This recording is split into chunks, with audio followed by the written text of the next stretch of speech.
So ఆ time factor అని చెప్పాను చూసారా, ఈ 3 సోర్సెస్ని ట్రినిటీ ఆఫ్ లక్ అంటారు. అది ప్రతి ఒక్క మనిషి మీద 99.9% ఎఫెక్టివ్గా ఉంటుంది. అయితే 0.1 అది గాడ్స్ గ్రేస్ అనుకోవాలో లేకపోతే అదేంటో ఆ పాయింట్ ఎవరు చెప్పలేదు. సో అది మన ఆపర్చునిటీ అని అనుకోవచ్చు. నెక్స్ట్, డైరెక్షన్స్ అన్నవి చాలా ఇంపార్టెంట్. సో ఈ డైరెక్షన్స్లోని ప్రతి 7 degrees, ప్రతి ఒక్క డిగ్రీ కూడా మనకి డిఫరెన్సెస్ తీసుకోవడంలో చాలా ఇంపార్టెంట్ అవుతుంది. ఈ విషయం నేను తెలుసుకున్నది నేను మీకు చెప్తున్నాను. ఇదంతా కూడా మెటాఫిజిక్స్, ఎర్త్ సైన్స్ గురించి మీకు చెప్తున్నాను.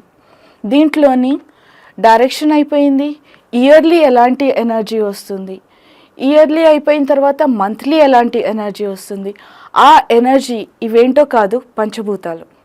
ఈ పంచభూతాలు ఒక్కొక్క టైంకి అవి డిఫరెంట్ కాంబినేషన్స్లోని కలుస్తూ ఉంటాయి. ఫర్ ఎగ్జాంపుల్, ఇప్పుడు సౌత్ ఈస్ట్లోని ఇయర్లీ ఎనర్జీ 1 అని వచ్చింది. 1 అంటే మేము వాటర్ అని అంటాము, 4 అంటే ఇట్ ఈస్ వుడ్ అని అంటాం. పంచభూతాల్లోని ఎయిర్ని మనం ఇది చేయొచ్చు.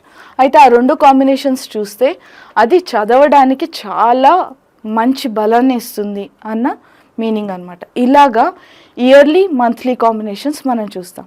అయితే దానికి బేస్ ఎనర్జీస్ మెయిన్ ఇంపార్టెంట్ అవుతుంది. అది ఏ ఇయర్లో కన్స్ట్రక్షన్ చేసాం, ఆ టైంలో ఎలాంటి ఎనర్జీస్ ఆ ప్రిమైసెస్లోని వెళ్ళి కూర్చున్నాయి, అక్కడ మనం ఎలాంటి డోర్ పొజిషన్స్ పెట్టాము, ఏ డైరెక్షన్స్లో డోర్ పొజిషన్స్ పెట్టాము, అవి పాజిటివా అవి నెగటివా, ఇవన్నీ చూసుకుంటూ పాజిటివ్ సెక్టర్స్ ఉన్నాయంటే పాజిటివ్ సెక్టర్స్లోని bed placement and rest placement, ఇంకా నెగిటివ్ సెక్టర్స్లోనేమో వాటిని కామ్ డౌన్ చేయడము, ఇలాగా చిన్న కరెక్షన్స్ చేస్తాం.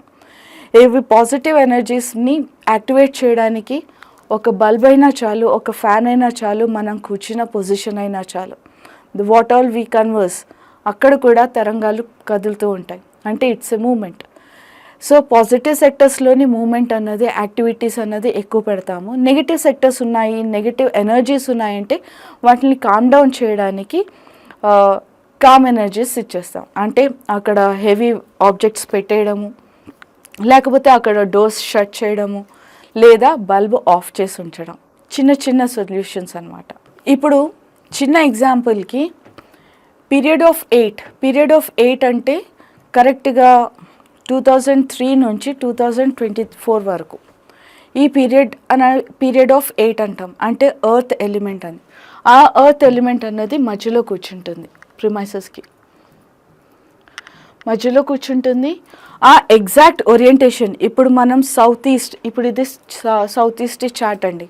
అయితే సౌత్ ఈస్ట్ అన్నది ఏ డిగ్రీస్లో వస్తుందో ఆ డిగ్రీస్ వేరీ అవుతే ఎనర్జీస్ కూడా వేరీ అవుతాయి. ఇది SE1 అనుకోండి, ఇది SE2.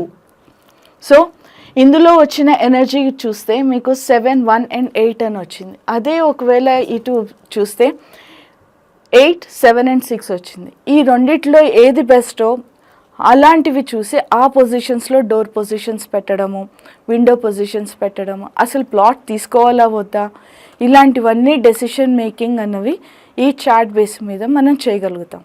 సో ప్రతి ఒక్క కన్స్ట్రక్టెడ్ ప్రిమైసెస్ని, దాని క్వాలిటీ ఆఫ్ ఎనర్జీస్ని మనం ఇంప్రూవ్ చేయగలుగుతాం బై రియలైనింగ్ ద ఇంటీరియర్స్. ఎక్కడ ఈ ఎలక్ట్రికల్ పొజిషన్స్ అన్నీ కూడా మనకి వస్తాయి, ఇంటీరియర్స్లో కావాల్సిన మన డిజైనింగ్ ఆస్పెక్ట్ వస్తుంది, కలర్స్ ఆస్పెక్ట్ వస్తుంది, type of designing of the furniture, ఇవన్నీ కూడా వాటిల్లోని కన్సిడరేషన్స్ అవుతాయి.